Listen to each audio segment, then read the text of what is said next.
So yes, so there are three types of collision. Mainly तीन तरह के हैं.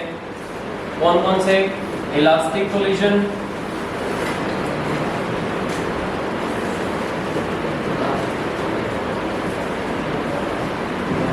inelastic collision, and perfectly inelastic collision. Okay beta, these are three types of collision: elastic, inelastic and perfectly inelastic. Okay, Yes, sir. तीनों में क्या difference है? What is the major difference between these three? अब वो देखते हैं जरा.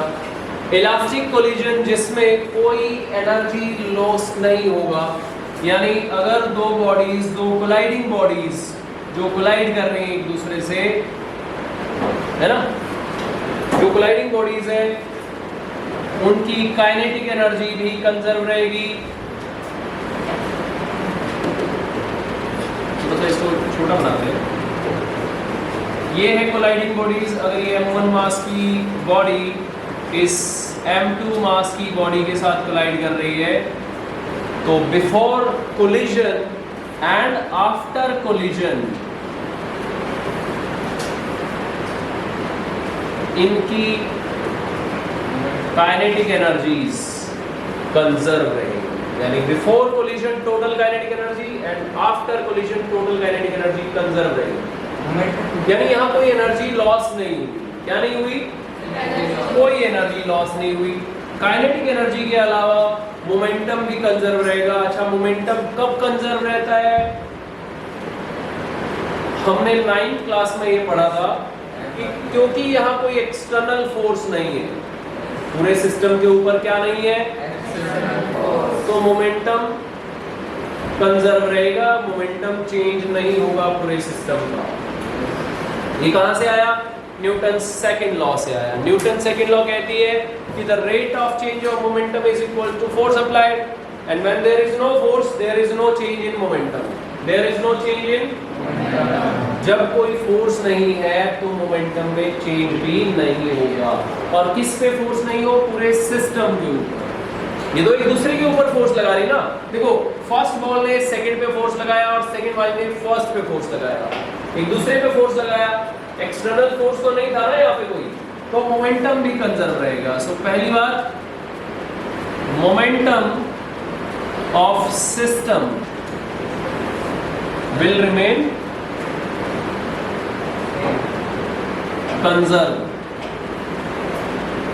ठीक है, तो टोटल लीनियर मोमेंटम कंजर्व रहेगा. यानी before momentum total momentum, before collision total momentum and after collision total momentum conserve रहेगा. बिफोर कोलिजन क्या मोमेंटम है बेटा? m1v1 plus m2v2 is equals to, ये after collision and before collision m1u1 plus m2u2. ये है conservation of momentum after collision and before collision. ये है after collision momentum conservation, and ये मैंने अप्लाई की before collision conservation of momentum. Momentum के अलावा मैंने दूसरी चीज आप लोगों को क्या बताई? क्या चीज कंजर्व है यहाँ पे? मोमेंटम तो कंजर्व मैंने कर दिया. मोमेंटम के अलावा दूसरी चीज मैंने बताई, इलास्टिक कोलिजन में क्या कंजर्व है? Kinetic energy. So kinetic energy, ये सेकंड पॉइंट है बेटा. First, momentum of system will remain conserve. Second point, kinetic energy will remain conserve. यानी kinetic energy of system before collision and after collision. So kinetic energy of system before and after collision will remain conserved. Will remain conserved का मतलब कि total momentum पहले वाला, बाद वाला और पहले वाला बराबर हो गई, इसका मतलब कंजर्व. ठीक है. सो ऐसे ही काइनेटिक एनर्जी भी कंजर्व है, तो total kinetic energy before collision और total kinetic energy after collision वो भी कंजर्व रहेगी। उसके लिए क्या करेंगे, half m1u1 square plus half m2u2 square should be equals to half m1v1 square plus half m2v2 square. हाँ जी, वो हम बाद में चीज करेंगे कि हाफ हाफ कट गया या नहीं कट गया। मैं आपको बस अप्लाई करके बता रहा हूँ कैसे कंजर्वेशन ऑफ मोमेंटम अप्लाई करना है और कैसे काइनेटिक एनर्जी अप्लाई करनी है। मैंने यहाँ वेक्टर्स लगाए हैं, यहाँ नहीं लगाए हैं, because kinetic energy scalar quantity है और मोमेंटम वेक्टर क्वांटिटी है। Now let's move on. In elastic collision में क्या होगा, इन इलास्टिक कोलिजन में एनर्जी का लॉस होगा। क्या होगा, एनर्जी का लॉस होगा, यानी पहले जो टोटल काइनेटिक एनर्जी थी बाद में वो टोटल काइनेटिक एनर्जी उतनी नहीं रहेगी। इज दैट क्लियर कि काइनेटिक एनर्जी या यूं कह ले कि हम टोटल मैकेनिकल एनर्जी लॉस्ट हो जाएगी, थोड़ी सी एनर्जी क्या हो जाएगी, थोड़ी सी लॉस्ट हो जाएगी। ऑलराइट, एनर्जी क्या हो जाएगी, will lost. Now let's talk about momentum. Momentum का क्या होगा, मोमेंटम कंजर्व रहेगा या नहीं रहेगा? क्या अब ये दोनों बॉडीज एक दूसरे पे फोर्स नहीं लगा रही? क्या अब कोई बाहर से फोर्स लगने लग गया क्या?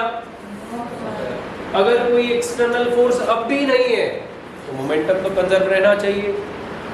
क्या कोई फोर्स है, एक्सटर्नल फोर्स है बाहर से? अगर इस सिस्टम के ऊपर बाहर से कोई फोर्स नहीं लग रहा है, ये दोनों बॉडीज एक दूसरे पे ही फोर्स लगा रही है, तो मोमेंटम तो अब भी कंजर्व रहना चाहिए। तो कोलिजन में हर जगह पे मोमेंटम तो कंजर्व रहेगा। सो काइनेटिक एनर्जी लॉस हो जाएगी लेकिन मोमेंटम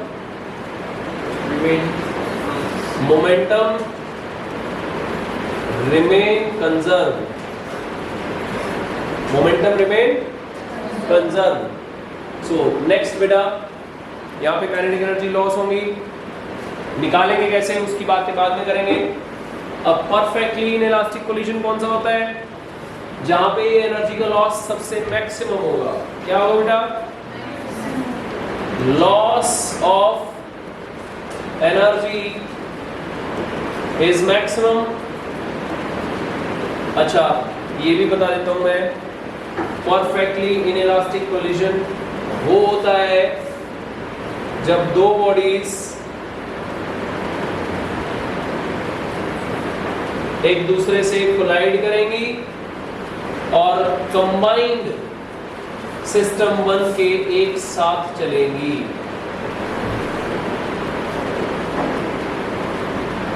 समझे? यानी दो बॉडीज